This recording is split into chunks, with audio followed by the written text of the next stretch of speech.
기어코 내 머리 위 더러운 짐을 올려놓았구나.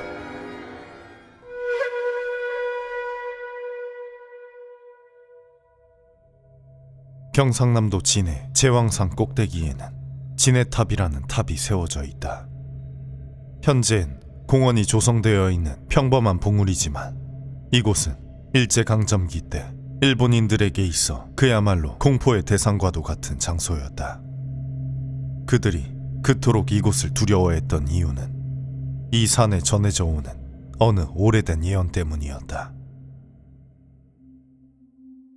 조선의 국권을 빼앗고 한반도에 쳐들어온 일본은 대대적인 침탈을 자행했다.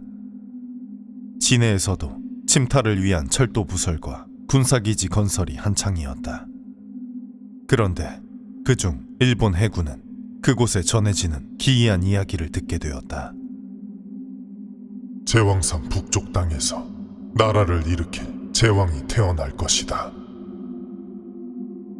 제왕산은 진해양을 끼고 솟은 작은 산이었는데 그 일대는 예로부터 풍수지리의 명당으로 전해지는 곳이었다. 이에 일본 해군은 예언을 몹시 불길하게 여겼다. 조선은 이제 우리 것인데 제왕이 나온다니 그게 말이 되는가? 이에 그들은 1927년 그 제왕의 기운을 누르기 위한 거대한 말뚝을 받기로 하였으니 자신들이 승리를 거둔 전쟁인 러일 전쟁의 승전비를 세우고자 한 것이었다. 그들은 거대한 기념비를 세우고자 제왕산에 올라가 봉우리를 마구잡이로 깎아내기 시작했다.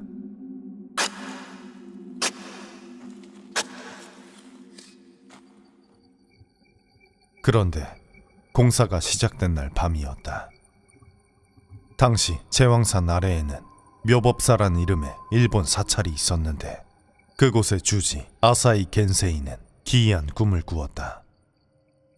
제왕산에서 머리에 피를 흘리는 웬 노인이 내려와 그에게 말하는 것이었다. 너희들이 내 머리를 깎아내려는구나.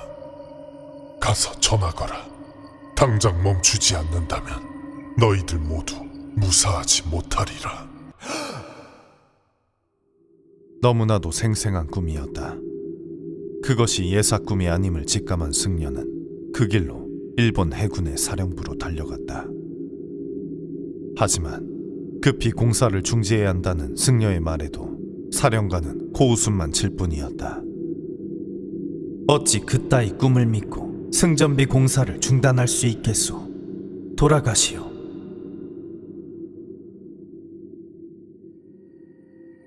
그렇게 공사는 계속되었다. 그 시기 일본은 진해와 창원을 잇는 철도를 부설 중이었는데 그 즈음하여 이것을 기념하는 큰 행사가 열렸다. 주변 도시에서는 행사에 참여하고자 많은 이들이 진해로 들어오기 시작했다. 그중 마산에서 오는 이들은 배를 타고 들어오는 중이었다. 관광객 80여 명을 태운 여객선은 진해 현동만에 들어오고 있었다. 그런데 배가 부두에 막 정박하려 할 때였다. 배가 돌연 제자리에 멈춰섰다. 그리고는 마치 누군가 끈을 걸어당기듯 거꾸로 뒤집혀 버렸다.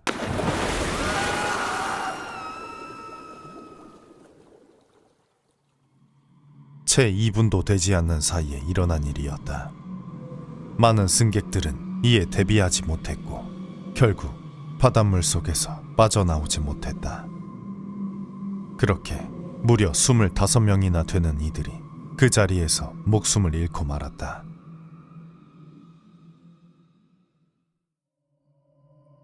그 일이 있은 뒤 얼마 되지 않아서였다. 묘법사의 주지는 다시 한번 불길한 꿈을 꾸었다.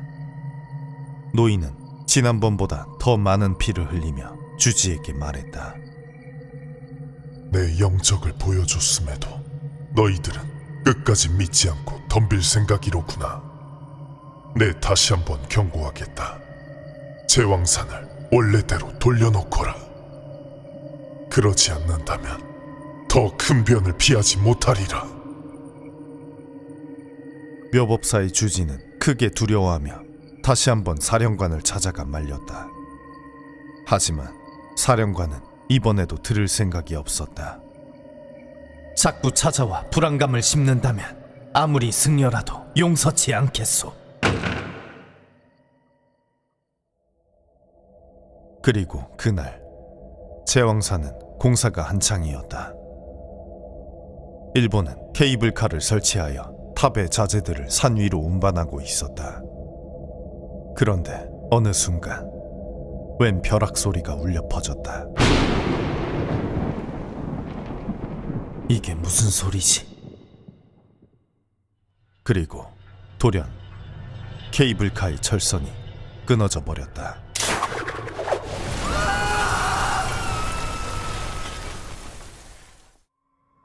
높이 솟아있던 무거운 지주탑은 힘없는 나뭇가지처럼 쓰러져 버렸고, 그 아래에 있던 인부들은 미처 이를 피할 겨를도 없이 그 밑에 깔려 불기의 객이 되어버리고 말았다. 순식간에 벌어진 또 한 번의 끔찍한 참사였다. 그런데 일해군은 시체를 수습하던 중 놀라운 것을 발견하게 되었다. 현장에서 목숨을 잃은 이들이 모두 일본인이었던 것이다. 현장에는 동원된 조선인 일군도 있었으나 그들은 털끝만큼도 다친 이가 없었다. 이렇듯 참사가 연달아 일어나니 일본 해군 사령관은 지난날 주지가 전한 흉몽이 떠올랐다. 하지만 그는 애써 이를 외면하며 공사를 강행하였다. 우연일 뿐이다. 어찌 그런 일이 있을 수 있겠는가? 그렇게 기념탑은 서서히 완공되어 갔고, 어느 날 노인은 다시 한번 주지에게 나타나 말했다. 기어코, 내 머리 위에 더러운 짐을 올려놓았구나. 말을 듣질 않으니 나도 더는 어찌할 도리가 없구나. 내 너희들에게 마지막 영적을 보여줄 것이다.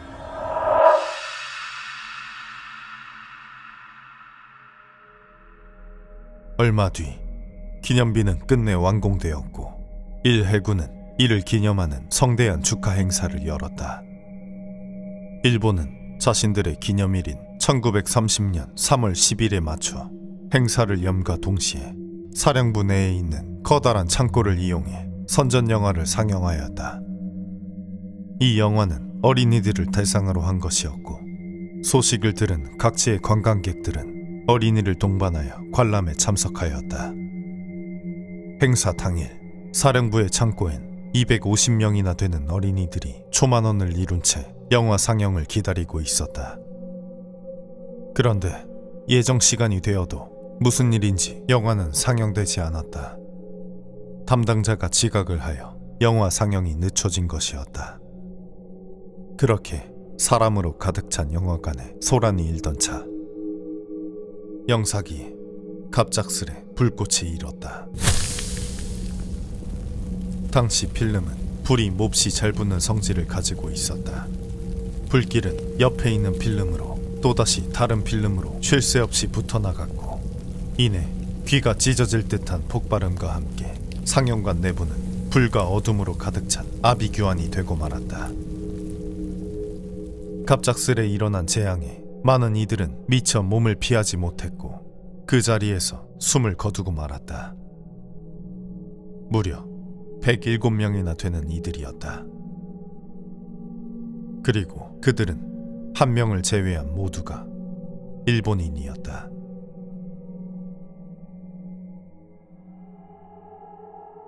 이 끔찍한 사고 뒤에도 터널을 통해 진해로 내려오던 열차가 갑작스런 화재와 함께 멈춰버리는 등 기이한 사건은 끊이질 않았다.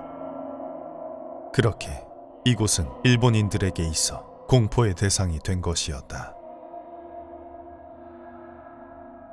시간이 흘러 해방이 되자 대한민국 정부는 제왕산에 있던 일본의 승전비를 허물어버렸고, 대신 대한민국 해군을 상징하는 진해탑을 세웠다.